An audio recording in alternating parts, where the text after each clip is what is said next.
The lock on the glass door clicked shut with a finality that made my blood run cold. Chloe, the terrified young waitress, pressed a shaking finger to her lips, her eyes darting around the empty bistro as if she expected a sniper. "Promise me you won't scream," she whispered, dragging me toward the back office.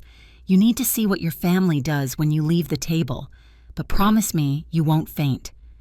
I never imagined that forgetting my cell phone at a restaurant would save me from ending my days locked away in a nursing home while my own family tore my fortune apart like vultures on a carcass that was still breathing. But that September night, when I returned to the Gilded Oak 20 minutes after our family dinner, that young waitress with the scared eyes changed everything. "Miss Sterling, I need to show you something," she said, her voice trembling. "The security cameras above your table recorded the whole conversation after you left. But you have to promise me you won't pass out when you see what they said about you. My 64 years have taught me that when someone warns you not to faint, you should probably grab a chair first." The waitress, whose name tag read Chloe, guided me to the manager's small office in the back of the restaurant. Her hands were shaking as she turned on the computer monitor where the security footage was queued up. "I'm so sorry," she said, tears welling in her eyes. "I know I shouldn't get involved, but my mother went through something similar, and I couldn't help her in time." I didn't understand what she was talking about until she hovered her finger over the play button. But before we continue, I want to extend a very special invitation to you. Subscribe to the channel and leave a like. This helps me see that you support me and enjoy my stories. And comment down below which city you are watching us from. Now let's continue. The screen showed the table where we had dined just half an hour earlier. I had just left, supposedly to take a taxi home because I was feeling tired. On the screen, my husband Richard, my 2 kids Preston and Harper, and my daughter-in-law Ashley remained seated. But the second I disappeared from view, their expressions shifted completely. Richard, the man I had been married to for 15 years, the man who swore to love me in sickness and in health, raised his wine glass with a smug, satisfied smirk. "Well, the old bat is finally gone. Now we can talk freely." My heart started pounding against my ribs. Chloe offered me a chair and I took it, unable to tear my eyes away from the screen. "Did she sign the papers?" asked Ashley, my daughter-in-law, leaning forward with anxiety written all over her perfectly made-up face. "Not all of them yet," Richard replied, "but she already signed the general power of attorney.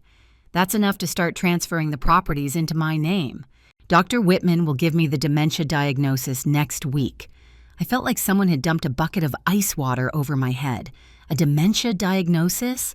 What were they plotting? My son Preston, the boy I had raised, for whom I had worked 18 hours a day building my textile business to give him the best education money could buy, chimed in with a cold voice I had never heard him use. "And the facility? Is everything arranged?" "Golden Horizon Estates already has her room reserved," Richard confirmed casually, as if they were discussing a hotel reservation for a vacation. "We'll have her committed in 2 weeks. Once she's there, legally incapacitated, I'll have total control over all her assets. The main house, the 3 rental properties, the factory shares, everything. Harper, my daughter, the one who had always been closer to me, the one who called me her dearest mom, spoke up then. For a moment, I had hoped that she would object, that she would defend her mother. And the cash? The bank accounts? My hope shattered into a million pieces. "I already have access to 2 of the 3 main accounts," Richard said. "The third one requires her signature in person, but once she's declared incompetent, I can get a court order." Ashley laughed, a sharp, cruel sound. "I can't believe it was that easy. The old lady really trusts you, Richard. She signed everything you put in front of her without even reading it." "Well," Richard said with arrogance, "I've spent 15 years acting like the perfect husband. It was worth every second of pretending I cared. When I met Vivian, I investigated her fortune. I knew if I married her and waited long enough, it would all be mine. This has always been the plan." The world around me seemed to stop. 15 years. 15 years of marriage had been a calculated lie. I had married this man after being a widow for 10 years, believing I had finally found genuine companionship in my later years. I realized then that the loneliness of a widow is a dangerous thing. It makes you blind to the wolves dressed in sheep's clothing, just begging to be let in. On the video, Preston raised his glass to Mom, who was so kindly going to finance our future from her comfortable room at the asylum. They all laughed. They all toasted. My own children, the blood of my blood. Chloe paused the video and looked at me with compassion. "There's more," she said quietly. "They talk for 20 more minutes about how they're going to split everything. Your husband has a mistress you'll learn about soon," she said.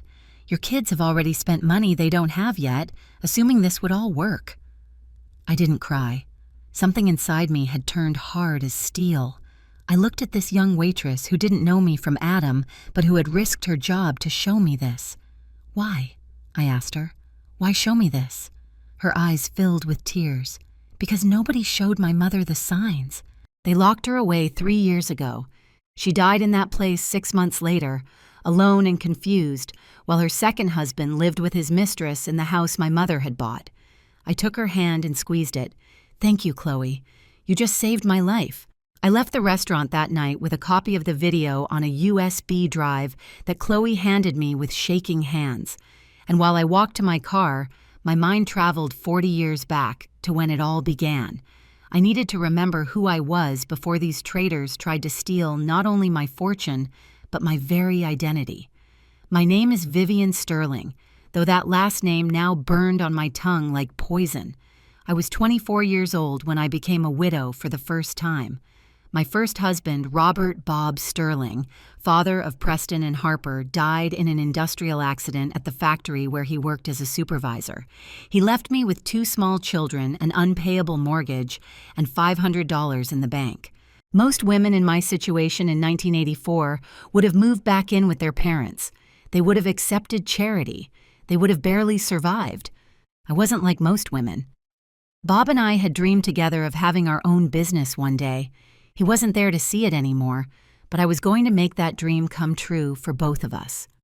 With the money from Bob's life insurance, barely enough for 6 months of expenses, I bought a used industrial sewing machine and started making school uniforms in my garage. I worked from 5 in the morning until midnight, sewing while Preston and Harper slept. My fingers bled from so much sewing. My back hurt constantly, but every uniform was a step toward independence.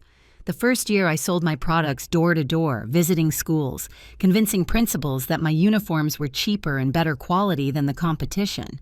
The second year I hired 2 seamstresses. The third year I rented a small workshop. By the 5th year I had 15 employees and contracts with 30 schools across the city. I never forgot to be a mother in the middle of all this. I woke my kids up, made them breakfast, took them to school, picked up my employees, worked all day, went back for my kids, helped them with homework, cooked them dinner, tucked them in with a story, and only then went back to the workshop to finish urgent orders. I slept 4 hours a night for years. Preston and Harper never lacked for anything. They had a good education, clean clothes, plenty of food, modest vacations every summer. I instilled in them values of hard work, honesty, gratitude, or at least that's what I thought. By 35, my small workshop had become Sterling Fabrics, a mid-sized factory with 120 employees. We weren't just making school uniforms anymore, but sportswear, corporate uniforms, hospital textiles. I bought the factory building. I bought modern machinery. I bought 3 properties to rent out and secure passive income. By 40, I was one of the most respected businesswomen in the city. I employed 300 people, many of them single mothers like I had been. I paid fair wages, offered benefits superior to what the law required. I created a daycare in the factory so my employees could work in peace knowing their children were close and well cared for. My children grew up watching my example. Preston studied business administration. Harper studied fashion design. I paid for private universities, cars when they graduated, trips abroad to broaden their horizons. When they turned 25, I gave each of them 10% of the company's shares. Someday, I told them, this will be yours, but you have to earn it. You have to learn the business from the bottom up. Preston worked at the company for 2 years before getting bored and deciding he preferred to explore other opportunities. Harper lasted 6 months. None of them showed the hunger, the determination, the passion I had had, but I loved them anyway. They were my children. At 49, after 25 years of widowhood, I met Richard Sterling at a business conference. He was an accountant, a widower too, 10 years older than me. He seemed kind, educated, respectful. He courted me for 2 years with patience, with flowers, with romantic dinners. He never pressured, never demanded. He seemed genuinely interested in me as a person, not just my money. How naive I was. We got married when I was 51. I signed a prenuptial agreement that protected my company and my main properties. But in the years that followed, I bought a new house for the two of us. I opened joint bank accounts. I acquired 2 more properties that we put in both our names. I trusted him completely. Richard integrated into my life, into my family. He got along well with Preston and Harper, or so it seemed. He attended family dinners, celebrated birthdays and Christmases with us, acted like the considerate stepfather my adult children didn't really need, but whom I appreciated them accepting. During the last 15 years, I worked less, enjoyed more, delegated more responsibilities at my factory to trusted managers. I traveled with Richard. I enjoyed my hard-earned money. I thought that finally, after decades of sacrifice, I deserved to rest a little. And while I was resting, they were planning to destroy me. Now, sitting in my car in front of the restaurant, with the USB drive clenched in my hand like a lifeline, everything made sense. The last 6 months had been full of signs I ignored, blinded by love and trust. My phone vibrated. A message from Richard. "Did you get home okay, my love? Miss you." I looked at that message and felt nausea. 15 years of my love, 15 years of kisses on the forehead, 15 years of perfectly acted lies. I replied, "Yes, just got in. I'm tired, going to sleep early. Love you." The last 2 words physically hurt to type, but I needed him to believe everything was normal, that I didn't know anything. Because now that I knew the truth, I needed time to plan my next move. And Vivian Sterling hadn't built an empire from scratch to let herself be defeated by a few greedy traitors. The war had just begun. That night, I didn't sleep. I sat in the living room of my house, that beautiful 2-story house I had bought for Richard and me as a symbol of our new beginning, and mentally reviewed the last 6 months. Now, with the brutal clarity that betrayal brings, every strange incident, every seemingly innocent comment, every thoughtful suggestion took on a sinister meaning. It had all started in March, exactly 6 months ago. Richard had come home with a folder of legal documents and an expression of rehearsed concern that I now recognized as pure theater. "My love," he had said, sitting next to me on the sofa. "I've been thinking. At our age, we should have everything in order. Powers of attorney, updated wills, that sort of thing. Just as a precaution, you understand?"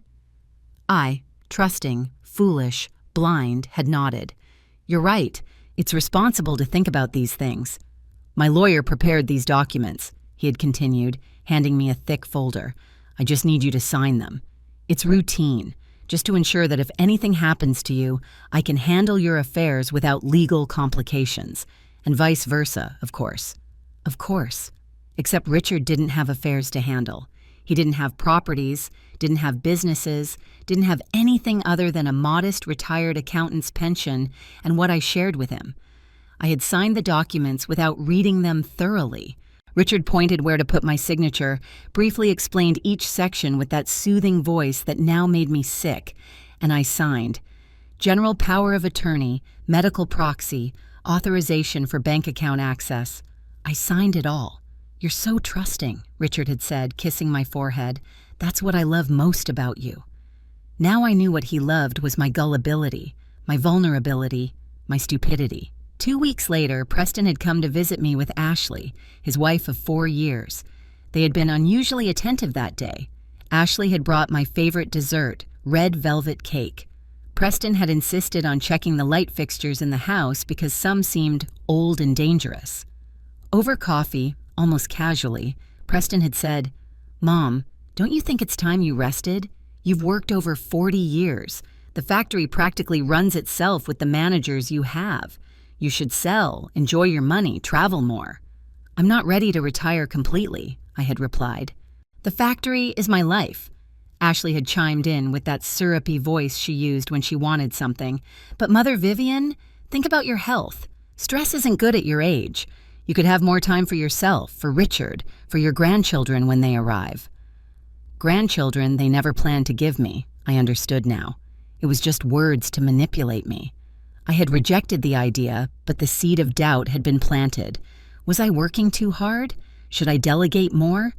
At 64, didn't I deserve to rest? In April, Harper had organized a girls' lunch at a fancy restaurant. She had invited 3 of her friends, all women in their 30s, vibrant and full of energy.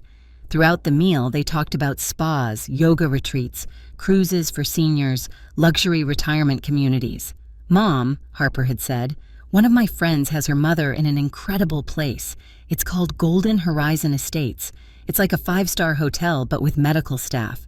Activities every day, gourmet chef, beautiful rooms. You should at least visit, just to see. Why would I visit a place like that? I had asked, confused. I don't need medical staff. I'm perfectly healthy. Harper had backpedaled quickly. No, of course, I'm not saying you need it now. I'm just saying it's good to know what options exist. For the future, you know. For the future, they had planned for me. A future in a gilded cage while they looted my life. In May, Richard had insisted I visit a new doctor. Dr. Whitman is excellent, he had said, a specialist in geriatric medicine. It would be good for you to get a full checkup. I had gone to the appointment because Richard had been so insistent. Dr. Whitman, a man in his 50s with an empty professional smile, had asked me strange questions during the consultation. Have you noticed memory problems lately? Forgetting where you put things? Getting confused with dates or names? No more than anyone my age, I had replied. Sometimes I forget where I left my keys, but I always find them. He had typed something into his computer with a serious expression. And mood swings, irritability, trouble sleeping? I sleep perfectly. And no, I'm not more irritable than normal. More typing, more significant glances. He had given me basic cognitive tests, which I passed without issues. But throughout the process, I felt like he was looking for something, waiting for me to fail. Now I understood why. Richard had asked him to prepare a fake dementia diagnosis, and he had probably paid him handsomely for it. In June, the incidents had started. Small things designed to make me seem confused or senile in front of witnesses. One afternoon, Richard and I had gone to dinner with his children from his first marriage, people I barely knew. During dinner, Richard had told a story about a trip we had supposedly taken to Cabo San Lucas last year. Remember, honey? He had asked with a smile. When you almost lost your passport at the airport and we had to go back to the hotel to look for it? I had frowned. We didn't go to Cabo last year, Richard. Of course we did, my love. It was in February. You loved the hotel. You said it had the best margaritas you'd ever tasted. No, you're confused. In February, we were at the factory closing the annual inventory. Richard had exchanged a look with his children, a look that clearly said, "See? She's losing her memory. It's okay, honey," he had said condescendingly, patting my hand. Sometimes we all get confused with dates. But I wasn't confused. He was deliberately lying to make me appear disoriented in front of witnesses. There were more incidents like that. Keys that I lost and appeared in places I was sure I hadn't left them. Medical appointments Richard said I had forgotten, but that had never been scheduled. Conversations he swore we had had, but that I didn't remember because they never happened. Gaslighting, the modern word for old-fashioned psychological abuse. They were making me doubt my own mind, preparing the ground to declare me incompetent. And worst of all, in July I had signed more documents without reading. Richard had arrived with his lawyer saying it was just an update to the will. I had signed page after page while the lawyer pointed and Richard nodded with approval. Everything is in order now, Richard had said afterward, putting the documents in his briefcase. Now we can rest easy.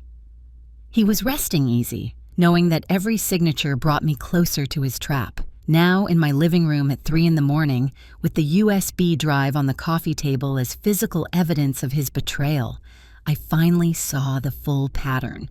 6 months of meticulous preparation, 6 months of building a narrative of mental decline, 6 months of legal documents designed to give him total control, and I had facilitated every step by trusting like the love-struck fool I had been. But that fool had just woken up. And Vivian Sterling, the woman who built an empire from nothing, was about to remind everyone exactly who she was. Sometimes you have to hit rock bottom to realize the foundation you're standing on is made of your own strength and no one else's. At 6 a.m, after 3 hours of going through every drawer, every folder, every document in my home office, the magnitude of the conspiracy left me breathless. I had found copies of papers I didn't even remember signing, hidden in the desk Richard occasionally used in my house. The shameless man had kept evidence of his own crime under my own roof. The first document I found froze my blood, a deed transferring ownership of my main house. The house I had bought with my money, with the sweat of 40 years of work, was now in the name of Richard Sterling, exclusively. The transfer had been recorded 3 months ago. 3 months during which I, the supposed owner, had no idea that legally my own home no longer belonged to me. How was it possible? Then I saw my signature on the document. A signature I didn't remember placing, but looking closer, I recognized the date. It was from those routine documents Richard had presented to me in March. Between the power of attorney and the will updates, he had slipped in a property transfer, and I, trusting and stupid, had signed without reading. I kept searching. In a folder marked Taxes 2023, I found something even worse. Documents for 2 of my 3 rental properties had also been transferred, one to Richard's name, another to Preston's name. My son, my own son, had accepted stolen property from his mother. Nausea forced me to sit down. I breathed deeply, waiting for the room to stop spinning. I couldn't afford the luxury of collapsing now. I needed to know exactly how deep the hole they had buried me in was. At the bottom of the lower drawer, hidden under old utility bills, I found a thick manila envelope. Inside was an official medical document with Dr. Whitman's letterhead. Dated just last week, it stated that Vivian Sterling, 64 years old, showed clear and progressive signs of senile dementia, early onset Alzheimer's type. It recommended supervised care in a controlled environment for her own safety and well-being. It was completely false. I didn't have dementia. My mind was as clear as ever. But this document, signed by a licensed physician, would be enough for a judge to declare me legally incompetent to handle my own affairs. I kept reading. Dr. Whitman cited episodes of temporal disorientation, short-term memory loss, confusion about recent events, and deterioration in the ability to make complex financial decisions. Every symptom was a lie. Or rather, every symptom was the result of the fabricated incidents Richard had orchestrated for months. Inside the same envelope, I found brochures for Golden Horizon Estates, the luxury asylum Harper had casually mentioned. But these weren't tourist brochures. They were admission documents. My name was already written in several fields. There was a contract pre-signed by Richard as my legal representative under the power of attorney I had granted him. The monthly cost was $8,000. $8,000 a month to lock me up while they lived off my fortune. But what I found next was what finally transformed my shock into cold, calculated fury. A handwritten calendar in Richard's handwriting. It was a detailed timeline. September 15th, family dinner, early celebration. Vivian signs final documents. September 20th, Dr. Whitman delivers official certificate. September 25th, file documents with judge. Obtain declaration of incapacity. September 30th, admit Vivian to Golden Horizon. October 1st, transfer main account, National Bank. October 5th, sell Sterling Fabrics shares. Remaining 30% in Vivian's name. October 15th, file for divorce. With incapacity declared, get everything in the settlement. November 1st, marry Vanessa. Vanessa, the name of his mistress, I assumed.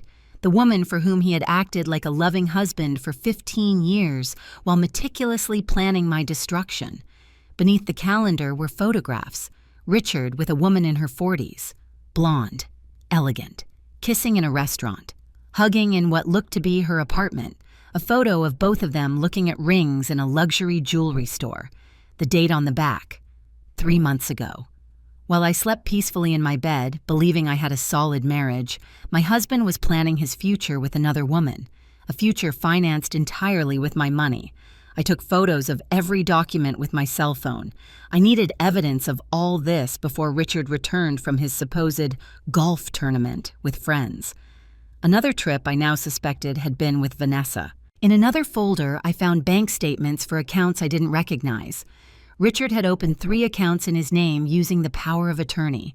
In the last 6 months, he had transferred, in small amounts to avoid raising suspicion, almost $200,000 from my accounts to his.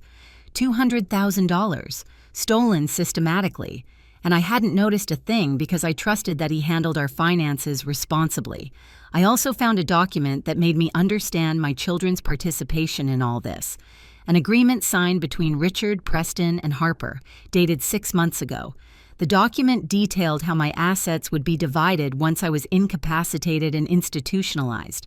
Richard would keep the main house, the bank accounts, and 40% of liquid assets. Preston would receive 30% of liquid assets plus 2 rental properties. Harper would receive the remaining 30% plus the 3rd rental property. The Sterling Fabric shares would be sold and the money divided proportionally. They had calculated everything down to the penny.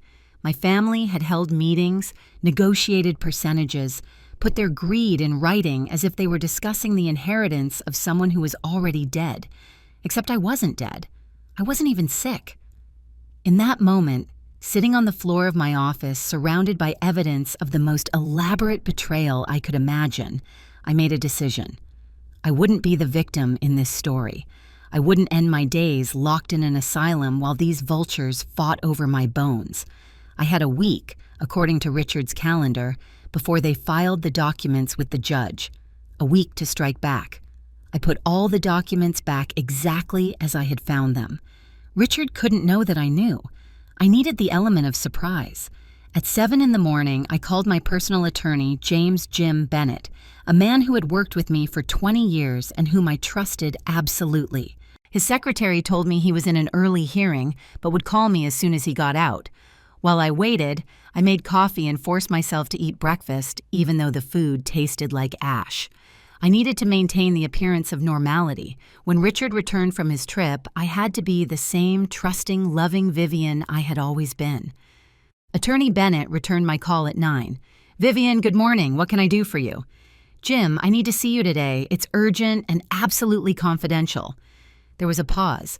Jim knew me well enough to detect the gravity in my voice.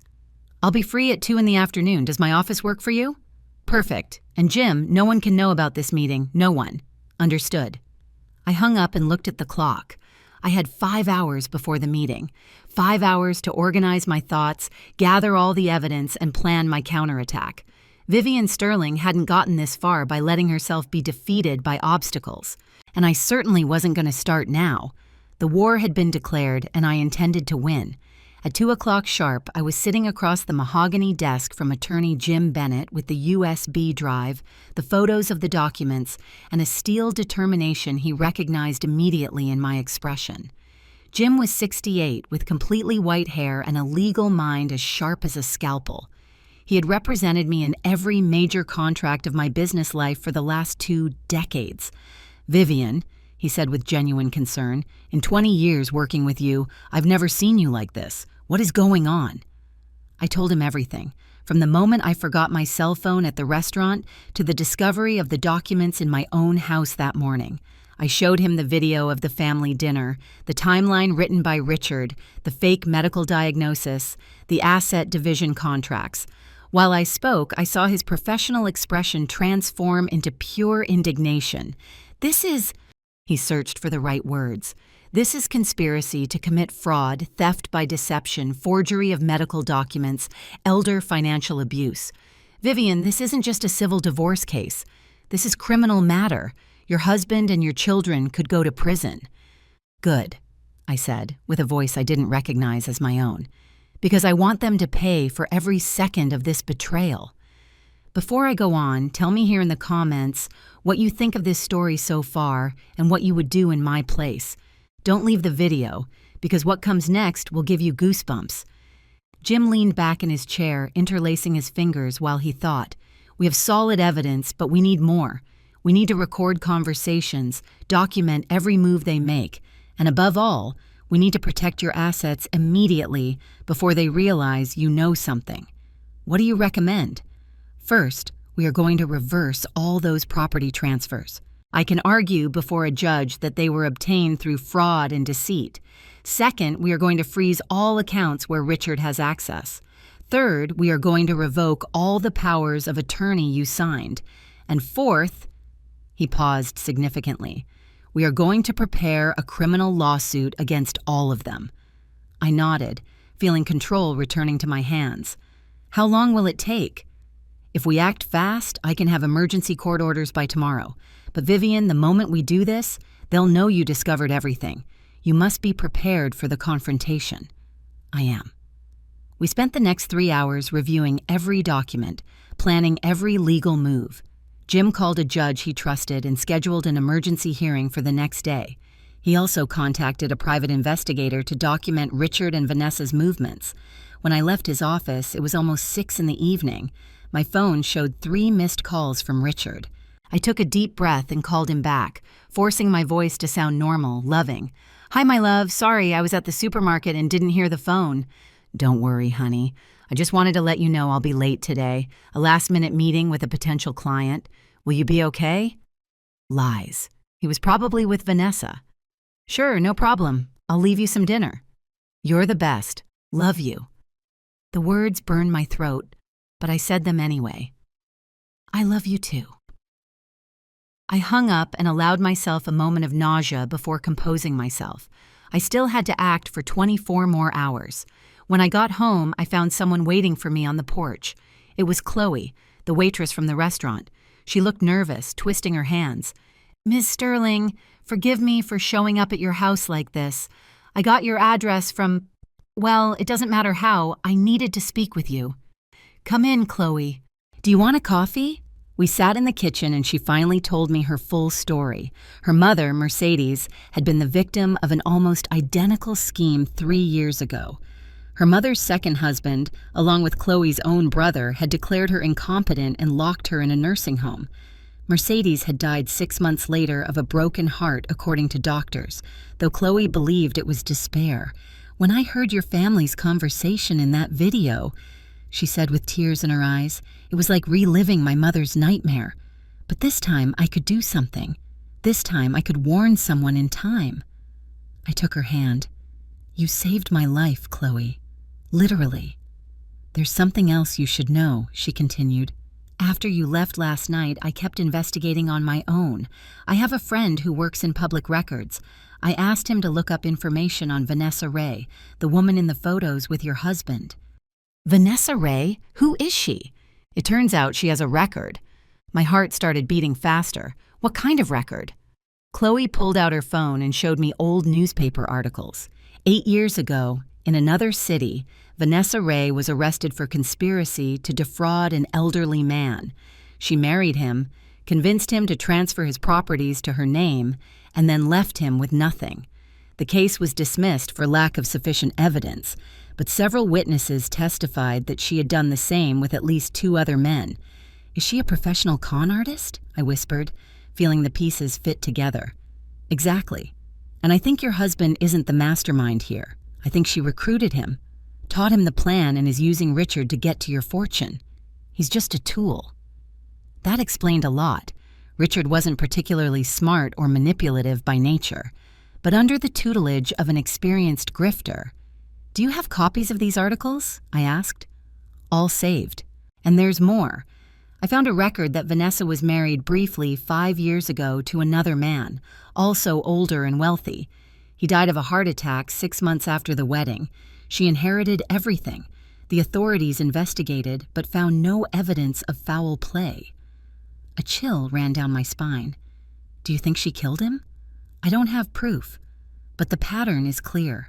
She finds older men with money, marries them or manipulates them into giving her access to their fortunes, and then disappears with everything. Your husband fits that pattern perfectly, except he doesn't have money of his own, so she's using him to get to yours. I looked at this 26-year-old waitress who had done more research in 24 hours than I had in 15 years of marriage. "Chloe, what are you doing working in a restaurant? You should be a detective." She smiled sadly. "After what happened to my mom, I tried to study law to help other victims, but I don't have money for college. The restaurant pays the bills." An idea began to form in my mind. "Would you like to work for me?" "What?" "I need someone I can trust absolutely, someone who understands the stakes, someone with your investigative skills and your determination." I leaned forward. "I'm going to dismantle this conspiracy piece by piece, and when it's all over, I'm going to create a foundation to help victims of elder financial abuse. I'll need someone to run it, someone like you." Chloe's eyes filled with tears. "Are you serious?" "Completely. But first, I need your help to win this war." She wiped her tears and her expression hardened with determination. "Tell me what you need me to do." We spent the next 2 hours planning. Chloe would install hidden cameras in strategic places in my house while Richard wasn't there. She would also teach me how to use an app on my phone to record conversations discreetly, and she would continue investigating Vanessa, looking for more evidence of her past crimes. "There's something else," Chloe said before leaving. "At the restaurant, there are cameras in various areas, not just over the tables. If your family has dined there before, we could check old files, see if there are more compromising conversations. We've dined there at least once a month for the last year." Chloe smiled. "Then we have a lot of material to review." After she left, I sat in my living room and looked around the house that wasn't legally mine anymore, but soon would be again. And when I was done with them, Richard, my children, and especially Vanessa, they would wish they had never heard the name Vivian Sterling. The phone rang. It was Preston. "Mom, how are you? We haven't spoken in days." Liar. He knew exactly how much time had passed because he was avoiding me while plotting my destruction. "I'm fine, son. And you?" "Great. Hey, Ashley and I want to invite you to dinner next weekend. What do you say?" "Another dinner. Probably to make me sign more documents." "I would love to," I said, with the sweetest voice I could manufacture. When I hung up, I smiled. A cold, calculated smile. Let them come. Let them continue with their plan. Because I had mine. And mine was better. You can only push a good person so far before they realize that being good includes protecting themselves. The next morning, I woke up at 5, an hour before Richard returned from his business trip with Vanessa. Chloe arrived at 5:30, dressed as a cable technician, with a briefcase full of tiny cameras and microphones the size of a dime. In 90 minutes, we had installed devices in the living room, the dining room, Richard's office, and our bedroom. "Everything records to the cloud automatically," Chloe explained as she finished hiding the last camera inside a decorative clock. "You can access it from your phone at any time, and if they discover one camera, the others will keep working." "You're incredible," I told her sincerely. "This is for my mom," she replied with a firm voice, "and for all the people like you who deserve justice." She left just in time. At 7, I heard Richard's car in the driveway. I took a deep breath, put on my robe, and went down to make coffee as if it were a normal morning. "Good morning, my love," Richard said, kissing my cheek. He smelled of feminine perfume. He hadn't even bothered to shower before coming home. "Did you sleep well?" "Like a baby," I lied, forcing a smile. "And your trip? How was the conference?" He hesitated barely a second, but I noticed it. "Productive. Very productive. I made several important contacts." Yeah, I thought, very intimate contacts with Vanessa. During breakfast, Richard checked his phone constantly, typing messages with a smile on his lips. Probably to her. Fury bubbled inside me, but I kept my expression serene, almost bored. "Honey," he said finally, "I need you to sign one last document today. It's for next year's taxes. Just a formality." Here it was, the final document before executing his plan. "Of course," I said sweetly. "Do you have it here?" He pulled a paper from his briefcase. I looked at it briefly. It was an authorization for him to sell assets in my name without my additional approval. The final nail in my financial coffin. "Can I read it first?" I asked casually. I saw a flash of panic in his eyes. It's quite technical, love. My accountant already reviewed it. Just sign here and here. Still, I'd like to read it. You're not in a hurry, right? Richard clenched his jaw but forced a smile. No, of course not. Take your time. I pretended to read the document slowly while sipping my coffee. I knew exactly what it said, but I needed to act like the trusting wife I had always been. After 5 interminable minutes, I picked up the pen, and then I dropped the bomb I had planned carefully. You know, Richard, I've been thinking. Maybe we should sell the house. The coffee almost came out of his nose. What? Why? It's too big for the two of us, and with my age, the stairs are becoming difficult. We could buy a smaller apartment, more manageable. Or maybe move to one of those retirement communities Harper mentioned. I saw him calculate quickly. If I sold the house now, before he could execute his plan, everything would get complicated. No, my love, he said quickly. This house is perfect. We don't need to move. But I thought you would agree. After all, the house is already in your name according to those papers I signed, right? The silence that followed my question was so thick you could cut it with a knife. Richard had gone completely still, the coffee cup suspended halfway between the table and his lips. His eyes looked at me with a mix of surprise and growing panic. What did you say? He managed to articulate finally. The papers I signed in March, I repeated with an innocent voice, though my heart was beating like a war drum. You said they were just routine powers, but I reviewed my copies yesterday and saw there was a property transfer. The house is in your name now, right? I saw his brain working at full speed, looking for a plausible explanation. Ah, yes, that. It's just for tax purposes, my love. The accountant suggested it would be better for taxes, but the house is still yours, obviously. Obviously, I repeated, letting the word hang in the air like a veiled accusation. Richard set the cup down abruptly. You know what? You're right about that document. Better I review it again with the accountant before you sign. No rush. He got up quickly. I have to make some calls, meetings to coordinate. I watched him go up the stairs with hurried steps. As soon as he closed his office door, I pulled out my phone and opened the hidden camera app. The camera in his office had the perfect angle. I saw him dial a number with shaking hands. I activated the audio. Vanessa, we have a problem, he said with a tense voice. Vivian just mentioned the house transfer. I think she's starting to suspect something. I couldn't hear her response, but I saw his expression become more anguished. No, I don't think she knows everything, but she's asking questions. What if she decides to investigate? Pause. You're right. We need to accelerate the plan. I'll call Dr. Whitman today. The faster we declare her incompetent, the better. Longer pause. Yes, the kids are ready. Preston already prepared the documents to file with the judge. Everything is set for Friday.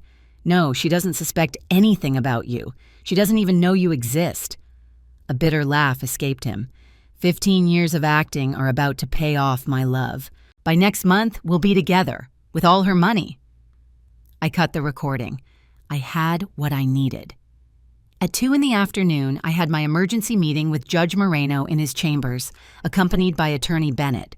I showed him all the evidence, the video of the family dinner, the recordings of Richard with Vanessa, the fraudulent transfer documents, the fake medical diagnosis, Chloe's investigation into Vanessa's criminal record. Judge Moreno, a man of 70 with a reputation for being strict but fair, took off his glasses after reviewing everything. Ms. Sterling, this is one of the most elaborate cases of conspiracy to commit fraud I have seen in my 40 years on the bench. Are you sure you want to proceed with criminal charges against your husband and your own children? Completely sure, Your Honor. Then we will proceed like this. I am going to issue emergency orders to reverse all property transfers obtained through fraud. I am going to freeze all bank accounts involved. I am going to revoke all the powers of attorney you signed, and I am going to issue arrest warrants for Richard Sterling, Preston Sterling, Harper Sterling, Ashley Sterling, and Vanessa Ray for conspiracy to commit fraud, theft by deception, forgery of documents, and elder financial abuse. Thank you, Your Honor. "There is one more thing I want to do," the judge continued. "I want this confrontation to happen in the most public and humiliating way possible for them, as a warning to others who might think of committing similar crimes. Do you have any suggestions?" A slow smile spread across my face. "Actually, yes. This Friday, Preston invited me to dinner, full family, at the Gilded Oak, the same place where they recorded that video planning my destruction." Judge Moreno smiled for the first time. "Legal poetry. I like it. I will coordinate with the police to be present. And Ms. Sterling, if I may make a suggestion, record the whole dinner. Let them talk. Let them feel safe. And when they are in the middle of their early celebration, then the hammer will drop." "Can I invite some people?" I asked. "Witnesses who deserve to be present?" "Of course. The more public, the better." During the next 3 days, I acted the role of my life. I was the sweet and trusting Vivian I had always been. Richard, believing he had avoided disaster when I backed off about selling the house, relaxed again. The hidden cameras captured 3 more conversations between him and Vanessa, each one more incriminating than the last. Thursday night, Harper called me to confirm Friday's dinner. "Mom, we're all excited to see you. It's been so long since we had a full family gathering." "I'm excited too, honey," I said, and for the first time in days, I wasn't lying. Friday arrived. I put on my best dress, the navy blue one Richard always said made me look elegant. I did my makeup carefully. I put on the pearls I had bought with my first big business profit. If I was going to witness the fall of my enemies, I would do it with style. Chloe had reserved for me the same private table where they had celebrated my future confinement. The restaurant manager, now aware of what had happened in his establishment, had cooperated completely. The security cameras were all working. He had prepared a projector and a screen for a special presentation. I arrived first, as planned. At 7 o'clock sharp, my family began to arrive. Preston and Ashley first, smiling and fake. Then Harper with her husband Michael, who looked uncomfortable, probably the only one who wasn't fully in on the plan. And finally, Richard, smelling again of that foreign perfume, kissing my cheek with lips that had kissed another woman hours before. "You look beautiful, Mom," Harper said. "Are we celebrating something special?" "You could say that," I replied with an enigmatic smile. We ordered food, drank wine, talked about trivialities. They were relaxed, confident. Preston asked me casually about those tax documents Dad mentioned. "Ah, yes," I said. "Actually, that's part of what I wanted to discuss tonight." I saw them exchange looks. They thought I was finally going to sign everything they needed. "But first," I continued, signaling the manager, "there is something you all need to see." The manager dimmed the lights and turned on the projector. On the big screen appeared the video of the dinner from 2 weeks ago, the video where they planned my destruction. I saw the color drain from their faces. I saw pure panic in Richard's eyes. I saw Preston stand up abruptly. "Mom, I can explain." "Sit down, Preston," I said with a voice of ice, "and watch what you did." I let the video play in full. Every venomous word, every cruel laugh, every detail of their betrayal. When it ended, the lights came on. And there, at the entrance of the private room, stood 6 police officers with Judge Moreno behind them. Richard Sterling, Preston Sterling, Harper Sterling, Ashley Sterling, the commanding officer said. "You are under arrest for conspiracy to commit fraud, theft by deception, and elder financial abuse. You have the right to remain silent." 6 months later, I stood in front of a newly inaugurated building downtown. The sign above the entrance read, "The Vivian Sterling Foundation, Protection Center for Victims of Elder Financial Abuse." Next to me was Chloe, now dressed in a professional suit, holding the keys to the building with a radiant smile. "Ready, boss?" she asked me. "More than ready," I replied, and together we cut the ribbon before press cameras and a crowd of people who had come to support the cause.